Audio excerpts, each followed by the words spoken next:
a mensagem dessa noite, ela vai nos dar um norte do porquê que muitas pessoas, mesmo tendo a promessa de Deus, mesmo essas pessoas tendo da parte de Deus uma confirmação de Deus para ela viver uma vida extraordinária, muitas vezes não vive, não experimenta o extraordinário de Deus. E não experimenta o extraordinário de Deus, não é porque não é filho, não é porque não é filha, não é porque Deus não ama, não é porque Deus não quer que essa pessoa viva o extraordinário. É que requer uma participação sua, requer uma decisão sua para viver esta vida extraordinária. Eu quero que você então vá aí no seu boletim, você que tem, e acompanhe comigo. Esses 2 versículos são 2 promessas, 2 realidades que pode ser vivida e experimentada por você e por mim. Vamos lá. Em 2 Pedro, capítulo 1, versículo 3, fala assim: temos tudo o que precisamos para viver uma vida que agrada a Deus. Tudo nos foi dado pelo próprio poder de Deus. O próximo texto, João, capítulo 1, versículo 16 a 17, diz assim: porque todos nós temos recebido da sua plenitude e graça sobre graça, porque a lei foi dada por intermédio de Moisés, a graça e a verdade vieram por meio de Jesus Cristo. Pastor, mas o texto está dizendo que nós temos tudo o que precisamos para viver uma vida que agrada a Deus, ou seja, uma vida extraordinária. O texto está dizendo também que nós não vamos receber, nós temos recebido da sua plenitude, graça sobre graça. Mas pastor, parece ser algo muito distante da minha realidade. O texto fala que eu recebi tudo o que eu preciso, mas eu não sinto e nem percebo que eu tenho tudo o que eu preciso para viver uma vida extraordinária. O texto está dizendo que nós recebemos, plenitude e graça sobre graça, mas eu percebo que esse extraordinário, esse sobrenatural, esta vida acima da média, essa vida notável, não é uma realidade na minha vida. Qual é o problema? Por que eu não consigo viver mesmo sendo filho ou filha de Deus? Por que eu não consigo experimentar desta vida extraordinária, destas promessas contidas na palavra de Deus? Por que eu não consigo experimentar esta vida que é promessa de Deus? Nessa noite, vamos buscar mostrar para os irmãos: é possível sim, é promessa sim, mas requer algo de você, requer algo de mim para podermos viver esta vida extraordinária. Primeira verdade que nós temos que entender é que eu não consigo viver uma vida sobrenatural, eu não consigo viver uma vida extraordinária, eu não consigo viver uma vida santa, eu não consigo viver uma vida notável no dia a dia, na minha força, no meu poder, na minha vontade, entendeu? Não consigo, mesmo eu sendo um cristão. Por quê? Porque um ser humano cheio de limitações não consegue viver o extraordinário, não consegue viver o sobrenatural de Deus. E até mesmo cristãos, nascidos de novo, mas que confia na sua força, confia no seu braço, confia na sua lógica, confia na sua capacidade humana, também não consegue viver esta vida extraordinária. Eu poderia citar muitos exemplos. Eu vou citar um antes de eu entrar na mensagem. Lembra de Jesus andando sobre as águas? Tinha 12 discípulos no barco. 12. Os 12 eram discípulos de Cristo. Os 12 andavam com Cristo. Os 12 conheciam a Cristo.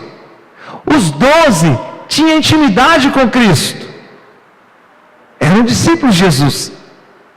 Mas houve uma tempestade e dos 12, só um confiou em Cristo, dependeu de Cristo, acreditou na palavra de Cristo e agiu segundo a palavra de Cristo. Este, chamado Pedro, andou sobre as águas. Ele experimentou o sobrenatural. Ele experimentou algo extraordinário. Entretanto, os 11 que eram discípulos, não. Por que não? Porque eles estavam confiando no seu poder limitado, na sua força humana. Eles estavam bloqueados diante de uma situação e de uma circunstância que era maior do que a capacidade deles. Apesar de serem discípulos, esses 11, eles não vivenciaram, eles não experimentaram, eles não provaram de algo poderoso, extraordinário e notável, a não ser Pedro. Então é possível você ser um filho de Deus, é possível você ter nascido de novo, é possível você ser um cristão, mas não experimentar, não vivenciar o extraordinário, o sobrenatural desse Deus maravilhoso. Então nessa noite, vamos partilhar sobre isso. Mas essa primeira verdade tem que entrar no seu coração. Por que muitas pessoas não aceitam liderar uma célula, por exemplo? Por que uma pessoa não aceita realizar a obra de Deus no sentido de orar por um enfermo? Por que muitos cristãos não têm coragem de orar por uma pessoa endemoniada? Alguns chegam até a correr numa experiência como essa, apesar de serem filhos de Deus, apesar de conhecerem Cristo. Por quê? Você nunca perguntou, você nunca parou para pensar nisso? É porque eles não dependeram da graça.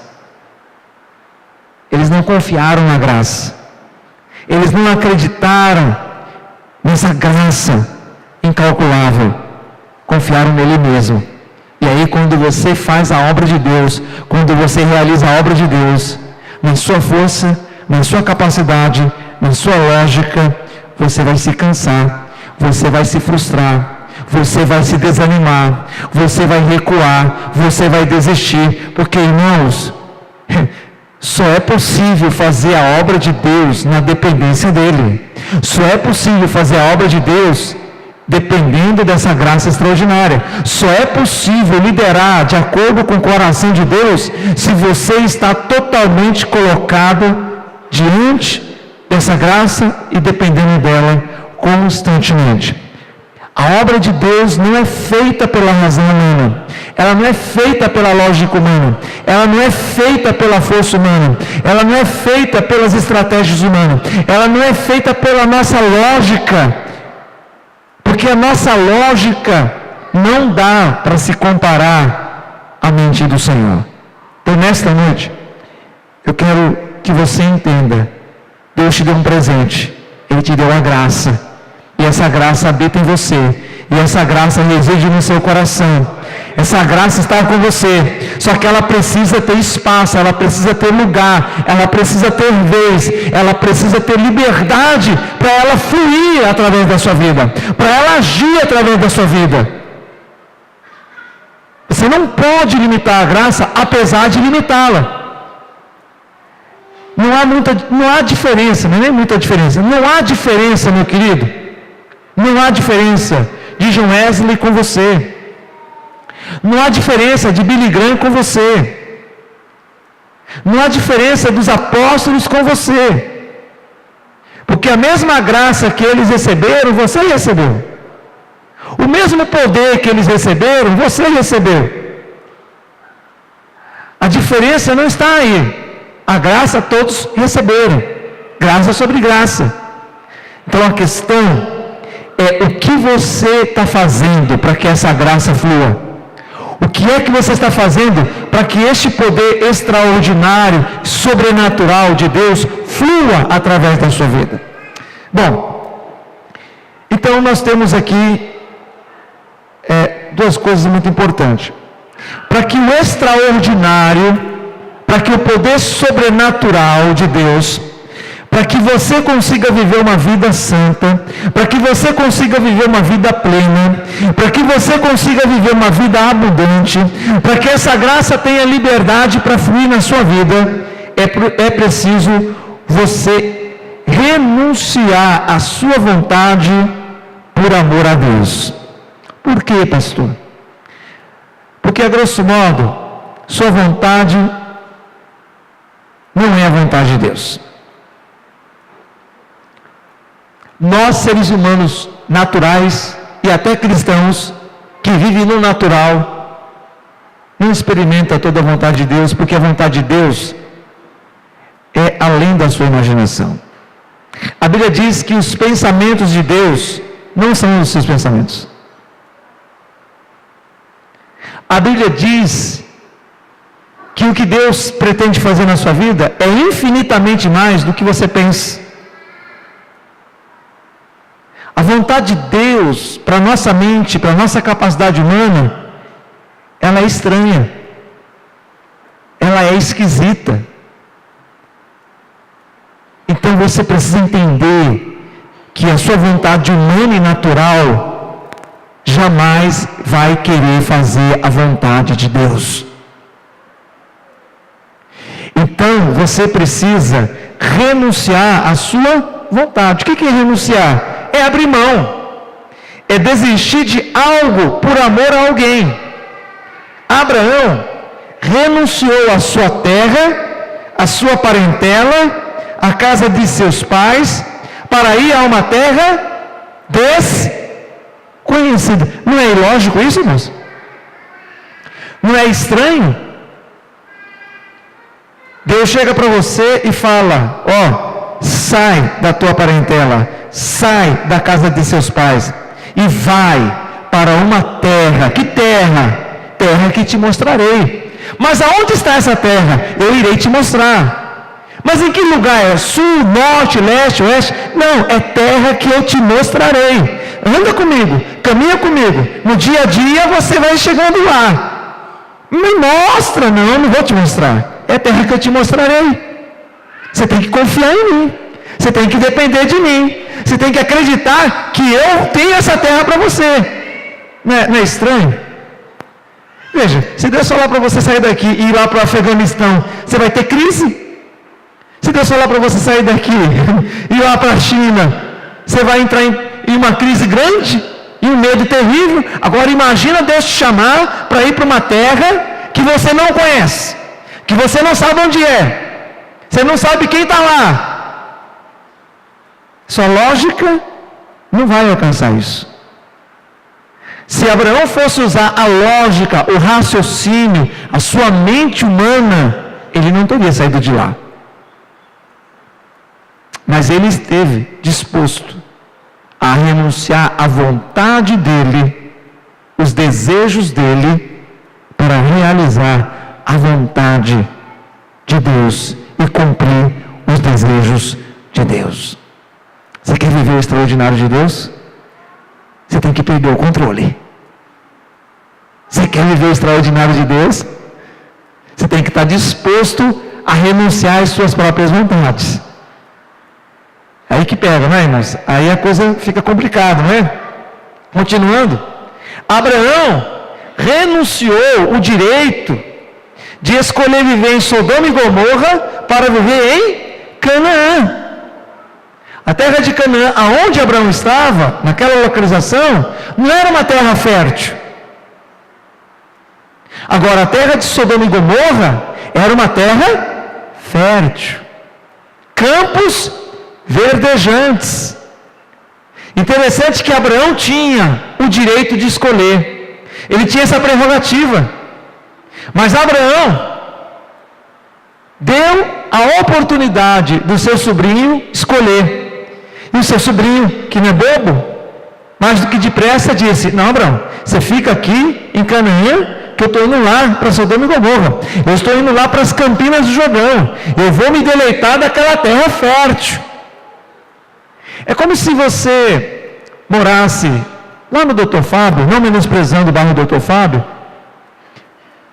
e de repente você tivesse o direito de escolher morar no Alphaville ou no Dr. Fábio, e você tivesse a prerrogativa de escolha, você oraria a Deus para perguntar para Ele se Ele te quer em Dr. Fábio?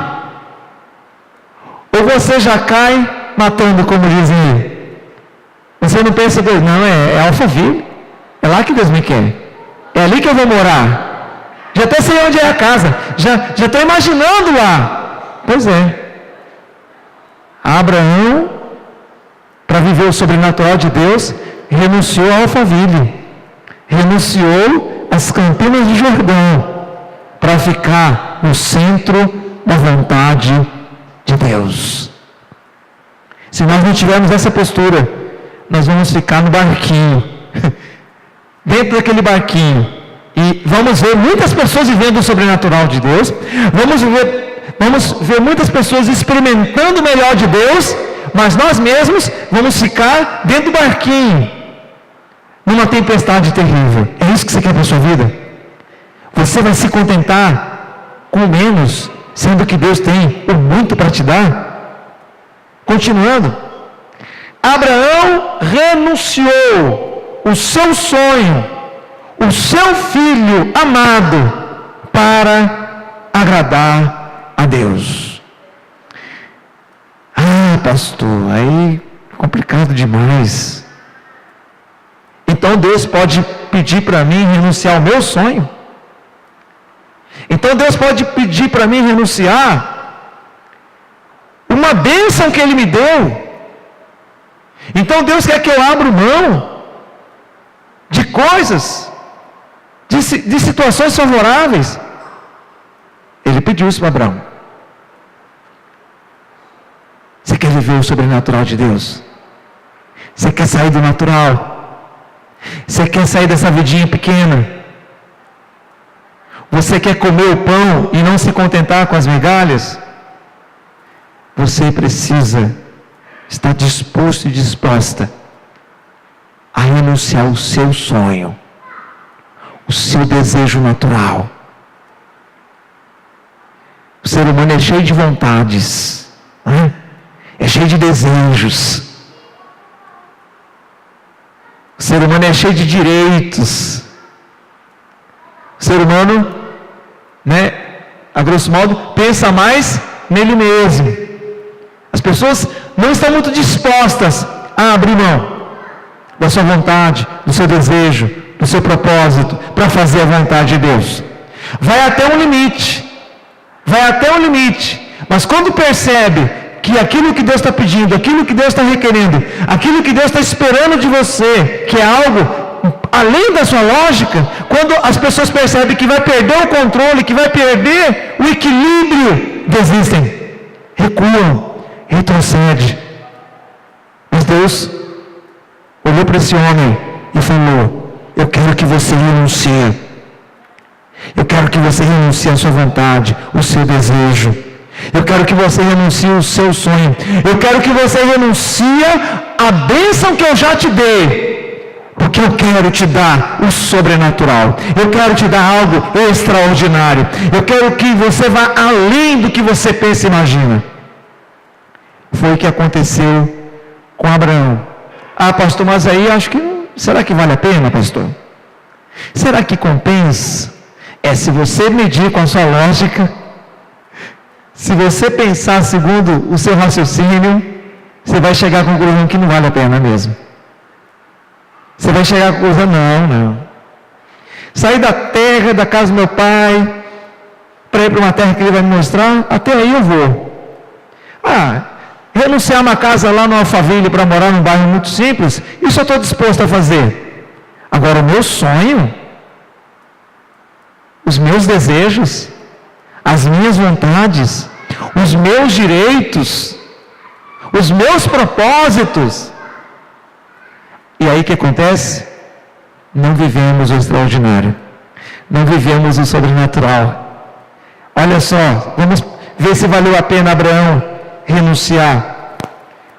Mas Deus também honrou a renúncia que Abraão fez, dando-lhe uma família abençoada, uma terra deleitosa, preservando o seu filho Isaque, expulsando os seus inimigos e dando a ele uma descendência numerosa.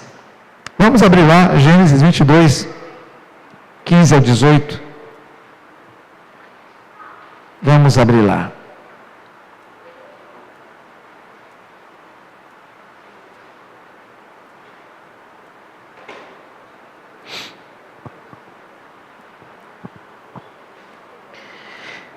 Então do céu bradou pela segunda vez o anjo do Senhor a Abraão e disse: jurei por mim mesmo, diz o Senhor, porquanto fizeste isso. O que é isso?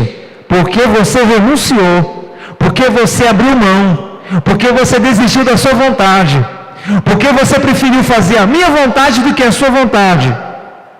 Continuando aqui: porquanto fizeste isso, e não me negaste o teu filho único, não me negaste o teu sonho,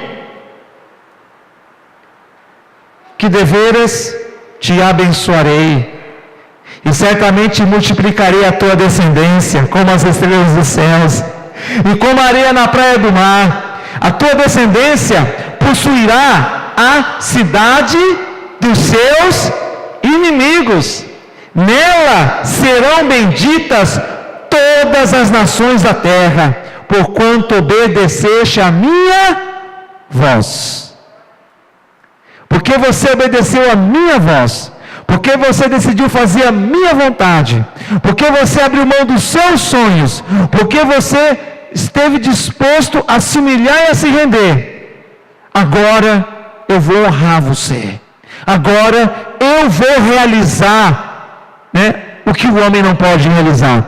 Eu vou fazer o que está além do seu alcance. Irmãos, Deus está falando com você.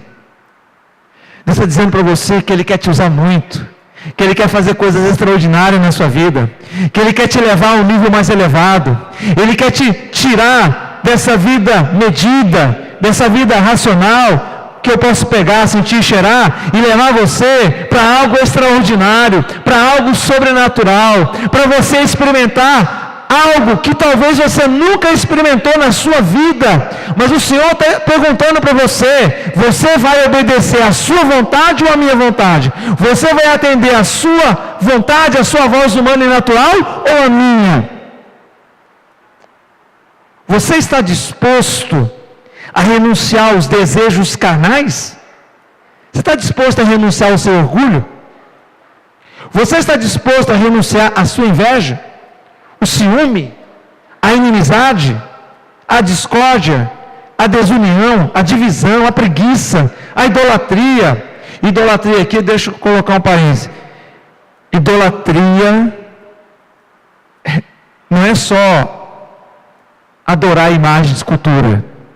Idolatria é tudo aquilo que toma o lugar de Deus no seu coração. Sua esposa pode ser um ídolo na sua vida. Seu esposo pode ser um ídolo na sua vida. Seus filhos podem ser um ídolo na sua vida. O seu trabalho pode ser um ídolo. O seu dinheiro pode ser um ídolo. Sua casa, sua mansão, o que você tem pode se tornar um ídolo. A mágoa, o ressentimento, o rancor, o ódio pode se tornar um ídolo. Por quê? Porque tomou o lugar de Deus no seu coração. Muitas vezes nós falamos das pessoas que são católicas, que adoram imagens, mas muitas vezes, irmãos, nós somos mais idólatras do que os próprios católicos. Porque não adoramos uma imagem, mas nós temos muitos ídolos ocultos, muitos ídolos escondidos dentro do nosso coração, que tomou o lugar de Deus, que se tornou Deus na minha vida, que se tornou prioridade na minha vida. O Senhor não divide a glória dele com ninguém. O Senhor não divide a glória dele com ninguém. Ou ele é Deus ou não é Deus. Ou ele é Senhor ou não é Senhor. Ou ele é dono ou não é dono. Não tem como ficar em cima do muro. Não tem como você servir a dois senhores. Ou você adora Deus ou você adora outras coisas. A pergunta é: quem você está adorando? Quem você está servindo? Quem é prioridade número 1 na sua vida? Quem tem de fato relevância na sua vida? Será que é Deus mesmo? Se for Ele, você está a caminho de viver o extraordinário. Você está a caminho de viver o sobrenatural do Senhor. Continuando. Você está disposto a renunciar, se for preciso, ao aconchego da sua casa? O serviço que lhe impede de servir a Deus? O lazer, o recurso financeiro, o tempo que você passa na televisão? Por amor a Deus? Veja, você só pode viver no Espírito Santo e no poder gracioso de Deus se você renunciar os seus desejos carnais. Enquanto o eu, enquanto a carne, enquanto a nossa vontade pessoal prevalecer, sua vida, minha vida, nossa vida cristã é fraca, é pequena, é quase insignificante.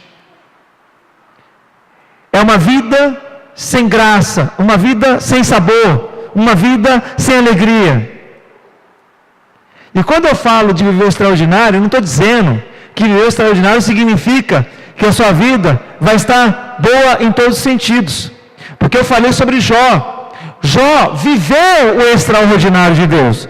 Jó provou do melhor de Deus, mesmo passando por intempéries, mesmo perdendo muitas coisas, mesmo perdendo a sua própria saúde.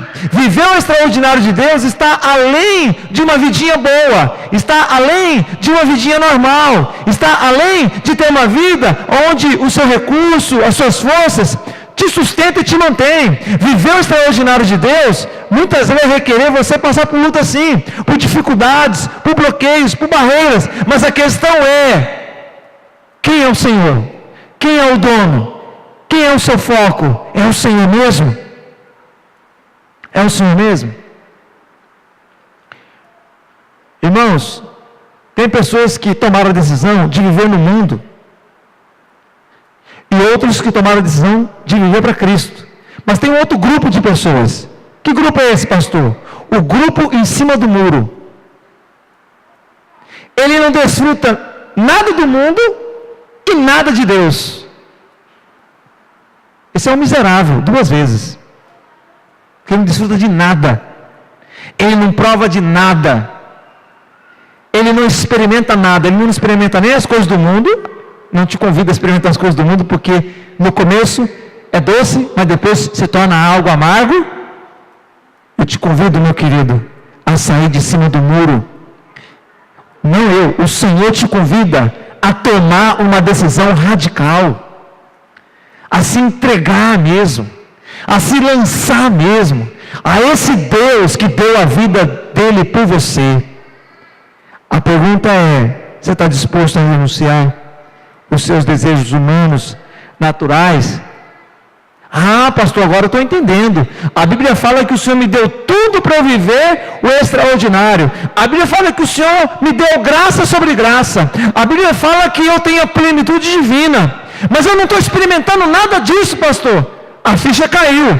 É porque eu ainda não renunciei. É porque eu ainda não abri mão. É porque o meu eu, a minha vontade ainda prevalece na minha vida. Deus não te criou para isso. Deus não te criou para viver uma vida abaixo da média. Deus não te criou para viver essa vida pequena e até medíocre. Medíocre, quando eu falo medíocre, é uma vida mediana. Deus te criou para você viver o extraordinário. Deus nos criou para vivermos o extraordinário. Deus nos criou, como nós já falamos anteriormente, para você viver o que os seus olhos nunca viram. Para você ouvir coisas que os seus ouvidos nunca ouviram. para você sentir coisas que o maior prazer desse mundo não tem condição de te dar aquilo que Deus pode e quer te dar. Para você viver o que a sua mente nunca pensou, o que a sua mente nunca imaginou. Não, mas eu tenho um chamado, pastor. Deus me chamou, Deus falou para mim que vai me usar, que vai fazer isso, vai fazer aquilo. Irmãos, eu conheço um monte de gente que Deus chamou, mas o fim foi de derrota, foi de fracasso, foi de humilhação. A questão não é ser chamado, a questão é se você vai viver o chamado. Eu fiz seminário. O seminário começou com 20 e poucos alunos, quase 30. Uns 10 se tornaram pastores. Eu não duvido que os 30 tinham chamado. Tinha, mas não viveu. Não experimentou. Por quê? Porque não tomaram a decisão de renunciar, de abrir mão para fazer a vontade de Deus. Nós queremos ser uma igreja prevalecente, irmãos. Nós queremos ser uma igreja acima da média. Nós queremos brilhar lá fora. Nós queremos experimentar algo maravilhoso. Nossa igreja não é uma igreja de espectadores. Nossa igreja não é uma igreja, de pessoas que vão no mercado se alimentar somente. Nossa igreja é uma igreja de pessoas que entram no jogo, que faz parte do jogo, que se envolve com o jogo, que ganha o campeonato. Nossa igreja é uma igreja que está aqui para influenciar, para ser canal de Deus, para mudar a história das pessoas que estão lá fora. Mas para isso nós precisamos, irmãos, arregaçar as mangas. Nós precisamos não fazer caso da nossa própria vida. Nós precisamos realmente fazer a vontade daquele que nos chamou. Está disposto a isso? Você quer isso? Para viver o extraordinário de Deus? Terceiro, consagrando a sua vida a Deus.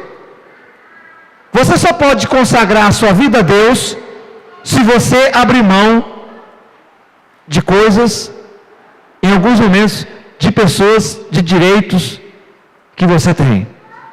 Não tem como. Você tem que abrir mão, mas você também tem que se consagrar.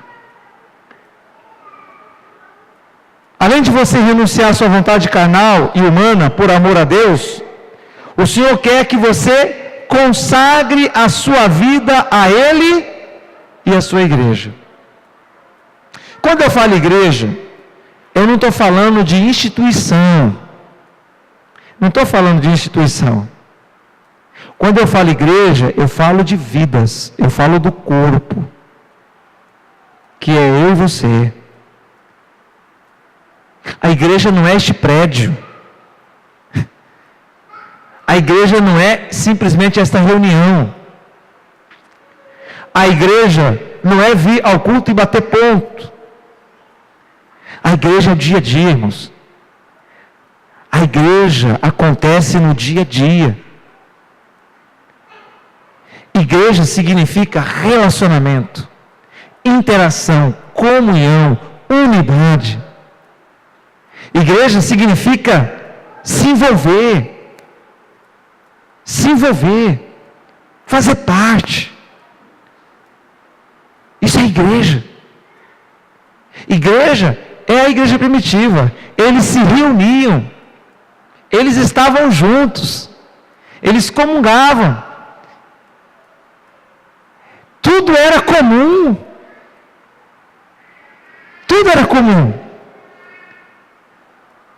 as coisas eram transparentes, as pessoas não se isolavam, elas não se distanciavam, elas não ficavam vendo alguns fazendo, alguns se envolvendo, alguns se comprometendo e ficava do lado de fora só observando, não. A igreja primitiva, ela se envolvia, ela se entregava. Então a nossa igreja tem que se mirar lá na igreja primitiva. Mas para viver aquela vida, eu tenho que abrir mão, eu tenho que renunciar, mas eu também tenho que me consagrar. Nós consagramos a nossa vida a tantas coisas. Consagramos mais a nossa vida ao estudo do que ao Senhor. Não que seja pecado estudar, mas é interessante. As pessoas leem muito, vários livros, seculares, mas muitas vezes não lê uma carta, uma epístola na semana. Interessante, né? Eu falo que amo mais a Deus do que qualquer coisa, mas eu leio mais sobre qualquer coisa do que sobre Deus. Estão me entendendo? Eu não estou dizendo que você está proibido de estudar, pelo contrário. Eu estou dizendo que Deus precisa ter mais valor, mais importância do que qualquer outro estudo que você faça, se Ele é a razão da sua vida. Consagramos a nossa vida ao trabalho. Ah, pastor, mas aí então o senhor quer que eu deixe de trabalhar, porque se eu me dedicar mais do meu tempo a Deus do que ao trabalho, então estou fotografado? Não. Você até pode trabalhar, mas lá no seu trabalho o Senhor está em evidência. Lá no seu trabalho você está tendo comunhão com Ele em espírito. Lá no seu trabalho, o que você faz, o que você realiza, honra Ele, glorifica Ele, exalta Ele. Você está mostrando que Ele é mais importante, mais valioso do que o seu trabalho, apesar do seu trabalho ter importância, ter valor. A família. Irmãos, Jesus é mais importante do que a sua família? Eu estou dizendo que você tem que abrir mão da sua família. Mas haverá momentos que o Senhor pode falar: abra temporariamente mão da sua família para estar comigo, para andar comigo, para realizar a minha vontade. Abraão abriu mão, não abriu? Saiu da casa, saiu da família dele, não saiu? Para ir para uma terra que Deus ia mostrar. Eu estou falando isso, irmãos, porque Deus precisa ser prioridade. Ele tem que ser número 1 na sua vida. Ele tem que ter a primazia na nossa vida. Lazer, coisas, sítio, empresa, dinheiro, tantas coisas toma o lugar de Deus na nossa vida, se torna mais importante do que Deus. Para você se consagrar a Deus, essas coisas têm o seu valor, têm a sua importância, mas se ela é mais importante do que o Deus que te deu a vida, se ela é mais importante do que o Deus que morreu para perdoar os seus pecados, se ela é mais importante do que o Deus que te deu a esposa que você tem, que te deu o esposo que você tem, que te deu os filhos que você tem, você é um idólatra. Você, eu, qualquer um de nós somos idólatras, porque Ele não é prioridade, Ele não é o mais importante. Irmãos, será que nós queremos ser uma igreja impactante? Uma igreja que faz a diferença? E quando eu falo igreja, é você, eu e você somos a igreja. Nós somos a igreja. Será que não chegou a hora de você buscar em primeiro lugar o reino de Deus e a sua justiça, para que as demais coisas sejam acrescentadas? Deixa eu falar uma coisa, as promessas não vão se cumprir na sua vida se Deus ficar em segundo lugar, em terceiro lugar, em quarto lugar, em quinto lugar, em sexto lugar. Essa promessa é para aquele que tomou a decisão de buscar a Deus, de buscar a sua justiça em primeiro lugar. Em primeiro lugar. Ele tem que ser prioridade. Se o seu esposo chegasse para você e falasse assim: bem, eu te amo muito os meus filhos, você é muito importante para a minha vida, realmente você é a razão da minha vida, olha, mas eu quero te falar algo. Pode falar. Eu amo muito você, mas eu quero que você entenda e me compreenda. Eu tenho uma amante, e eu quero que ela seja prioridade na minha vida. Você fica em segundo lugar. Segundo lugar, é um lugar muito bom para você, um lugar maravilhoso, mas você sabe, né? Primeiro lugar é minha amante. Então eu vou dedicar mais do meu tempo, das minhas energias, da minha força a ela. Mas fica tranquila. Depois da minha amante é você. Primeiro a minha amante, aí você, aí depois seu trabalho, depois o estudo. Como que você falaria para o seu marido? O que você falaria? Você aceitaria isso? Você concordaria com isso? Com certeza não, né? Se você realmente é uma pessoa de Deus, e aí a gente quer que Deus concorde com a gente. Não, Deus, eu estou te buscando em segundo lugar. Deus, aí em segundo lugar. O Senhor não está abaixo, não. O Senhor só tem algo mais valioso, mais importante, prioritário na minha vida. Mas depois desse algo, Senhor, é o Senhor. Tá beleza? Então agora o Senhor me ouça, me atenda, me responda. Eu quero sacar as tuas promessas. Eu quero viver esse sobrenatural. Eu quero viver esse extraordinário. Eu quero os dons, eu quero isso, eu quero aquilo. Porque afinal de contas, Senhor, o Senhor está no segundo lugar. Só tenho um amante, uma amante. Eu tenho algo um pouco mais importante do que o Senhor. Mas depois disso é só o Senhor. Não, irmãos. Não. Ou ele é a razão ou não é. Ou ele é a prioridade ou não é. Ou ele é tudo ou não é. Ou ele é prioridade na sua vida, na nossa vida. Ou vamos nos envolver com ele de corpo, alma e espírito. Ou vamos dedicar a nossa vida a ele. Ou não vale. Só que ele fala algo. Se você buscar em primeiro lugar o meu reino, a minha justiça, a minha vontade, os meus desejos, os meus sonhos, se eu for de fato o centro da sua vida, além de você experimentar do meu sobrenatural, além de você desfrutar de uma alegria indizível, de uma paz transbordante, além de você ver coisas inimagináveis, além de você experimentar tudo que eu sou, eu ainda vou acrescentar as demais coisas. Você vai ser destaque no seu trabalho, você vai ser o melhor aluno da sua escola, você vai fazer a diferença, o seu casamento vai brilhar, o seu casamento vai ser extraordinário, os seus filhos vai dar alegria ao seu coração, não vai te faltar nada, eu vou acrescentar tudo na sua vida, você vai ter uma vida abundante comigo, você vai ter uma vida espiritual maravilhosa comigo, mas também as demais coisas irá te acompanhar. O que você prefere? O que você quer? Você quer fazer dele razão da sua vida? Prioridade na sua vida? É nesse nível, irmãos, que nós precisamos caminhar. Podemos sim, como o irmão Vitor pregou aqui, podemos, nós temos autoridade, nós temos poder, nós temos o Espírito Santo, nós temos o amor de Deus, nós temos a fé do Senhor. Só quero dizer uma coisa para você. A autoridade de Deus, poder de Deus, a fé de Deus, o amor de Deus, o Espírito Santo de Deus na sua vida, morando aí, mas sem ter nenhuma ação, não vale de nada.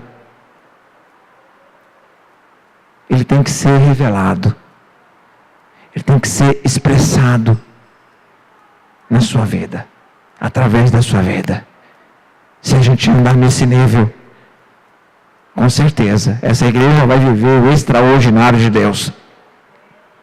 Nós não vamos ver algumas famílias, nós vamos ver dezenas, centenas de famílias sendo mudada, transformada e restaurada pelo poder de Deus. Pelo poder de Deus. Pela vida de Deus. Eu não sei se dá tempo, sei que o tempo já extrapolou, mas se der tempo, se tiver como, eu gostei daquele vídeo do filme Desafiando Gigantes, quando aquele técnico fala para aquele jogador dar tudo de si. Tem como? É possível? Por que eu quero passar esse vídeo? Porque, irmãos, você já deu tudo de si para tanta coisa. Você já deu tudo de si para o trabalho, você já deu tudo de si para o seu estudo, você já deu tudo de si para tantas coisas. Você já deu tudo de si para Deus? Você já deu tudo de si para Jesus? Você já deu tudo de si para a igreja que Cristo morreu na cruz por ela? Você tem dado tudo de si? Você tem se entregado totalmente a Deus? Você tem feito o seu melhor para Ele? Ou coisas, ou pessoas, ou situações, ou circunstâncias têm sido prioridade? Porque, irmãos, nós temos um potencial muito maior do que temos feito para Deus. Se nós dermos tudo de nós para esse Deus. Tem uma frase que eu gostei dela, está bem na parte final, fala assim: há uma frase que me toca muito. Se você cuidar da igreja de Deus e das coisas de Deus, Ele vai cuidar da sua vida e das suas coisas. Se você cuidar da casa de Deus e das coisas de Deus, Ele vai cuidar da sua vida e das suas coisas. Você quer que Deus cuide da sua vida? Você quer que Deus cuide da sua família? Você quer que Deus cuide dos seus filhos? Você quer que Deus cuide das suas coisas? Você quer que Deus cuide dos detalhes da sua vida? Então cuida da igreja dele. Então cuida das coisas dele. Então seja apaixonado por ele. Dê tudo de você para ele, sem medir esforços. Sem medir esforços. Você pode liderar sim. Você pode ser um supervisor sim. Você pode, não só isso, eu não estou falando só de célula ser supervisor. Você pode impactar as pessoas do seu trabalho. Deixa eu perguntar uma coisa para você. Lá no seu trabalho você é conhecido como um homem notável de Deus? Lá na sua escola você é conhecido como um rapaz, uma moça de Deus? Você já falou de Cristo para os seus professores? Você já revelou o amor de Cristo para os seus colegas de escola? Você já falou de Cristo para os seus colegas de trabalho? Você já testemunhou daquilo que Cristo fez na sua vida? Responda para Deus. Deus já deu o melhor dele para você. Você concorda comigo que Ele já deu o melhor dele para você? A pergunta é: você tem dado o melhor de si para Ele? Você tem dado o melhor de você para Ele? Você tem se entregado mesmo a Ele? Ele é prioridade na sua vida? Ele está te convidando nessa noite a você ir um pouco além. Ele está te convidando a você se entregar totalmente a Ele. Porque Deus conta com você. Não é o pastor Peterson que conta com você. É Deus. Está disposto a renunciar ao seu sonho? Está disposto a renunciar à sua vontade? Está disposto a renunciar ao seu gosto, os seus direitos, os seus prazeres? Está disposto a se consagrar totalmente a Ele? Está disposto a fazer a diferença como um cristão aonde Ele te colocar? A escolha é sua, a decisão é sua. Mas nessa noite você se torna indesculpável, porque no dia que nós encontrarmos com Ele, Ele vai te lembrar dessa noite. Ele vai te lembrar deste dia. E a resposta que você der no seu coração vai significar muito para Ele. Vamos nos colocar de pé, vamos cantar essa canção. Pede para Ele fazer isso na sua vida.